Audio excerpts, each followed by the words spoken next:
কখনো ভেবেছেন বাংলা যে বর্ণমালায় আপনি লিখে নিজের ভাষা প্রকাশ করেন সেই বর্ণমালার হরফে লুকিয়ে আছে আপনার মায়ের মুখ কিংবা আপনার পরিচিত নদীর বাঁক অথবা ব্যবহৃত তৈজসপত্রের কোনো আদল? বাংলা বর্ণমালার হরফ নিয়ে কাজ করা শিল্পী সব্যসাচী হাজরার ডিজাইন এবং টাইপোগ্রাফি নিয়ে নিরীক্ষাধর্মী একটি প্রদর্শনী তারই সাক্ষ্য দিচ্ছে। বলছেন, ভাষা বা বর্ণমালার উৎস যে শেকড়ে প্রথিত তা থেকে বিচ্যুত হওয়ার কোনো সুযোগ নেই। বাকিটা জানাচ্ছেন পার্থ সঞ্জয়। কিছু অক্ষর নদীর মতো, কিছু বা বিদ্রোহী। কিছু কিছু অক্ষর দেখবেন খুব রেবেল টাইপের, বিদ্রোহী।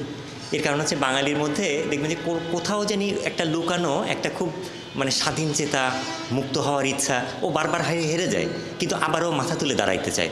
ব্রাহ্মী লিপি থেকে উৎসারিত বাংলা বর্ণমালার হরফের আদলের খোঁজ মিলবে ব্যবহৃত তৈজসেও। আপনি একটু দূরে গেলে করে মনে করবেন যে অ আর রস্বই দীর্ঘ, রস্য দীর্ঘ। হ্যাঁ, কই যেন একটা ব্ল্যাক লেটারের মধ্যে ওই হরফটা লুকানো আছে। ওরা হয়তো অতটা গভীরে যেতে পারিনি, আমিও হয়তো পারবো না, কিন্তু আমরা যখন দেখি যে আমাদের শহীদ মিনার কি আসলে একটা অভয় মুদ্রার মতো একটা হাতের ব্যাপার আছে, নভেরা কি এটাই খুঁজছিল? এই যেমন 21শে ফেব্রুয়ারি টেপা পুতুলের অবয়বে নেপালি রঞ্জনা লিপিতে যে ছন্দে ধরা দেয় 21, তা এই অঞ্চলে হরফেরই যেন আদি ইতিহাস। মায়ের কোলে মায়ের বলে, হ্যাঁ, কতই শান্তি ভালোবাসা। তো ওই যে টেপা পুতুল যে বাচ্চাটারে ধরে রাখে, ওটা তো মাটির তৈরি, কিন্তু ওই ফিল পাই থেকে একটা একটা একটা পুতুলের সাথে, পুতুলের কোলে সন্তান, ওই সন্তানটার সাথে তার আবেগঘন কীভাবে হয়?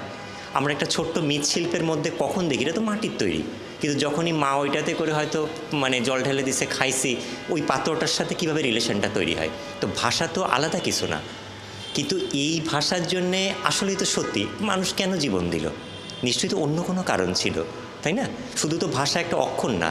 রাজধানীর আলিস ফসেজের জুম গ্যালারিতে ঠাঁই পাওয়া এই বাংলা বর্ণমালার করণ কৌশলে ধরা দিয়েছে হরফের ছন্দটাও।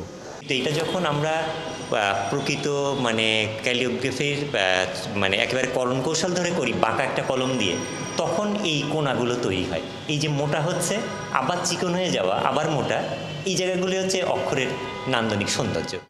আন্তর্জাতিক মাতৃভাষা দিবস উপলক্ষে সাজানো এই প্রদর্শনী যে শেকড়ের খোঁজটা দিয়েছে তা বিশ্বজনীন, বলছেন এই ফরাসি সংস্কৃতিজন। It came from Sanskrit, long time back, and it's all the story of the culture of Bangladesh that we can find in this alphabet. So it's part of the heritage of the country. It's the real heritage.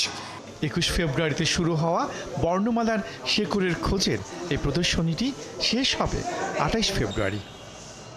Partha Sanjay, 71, Dhaka.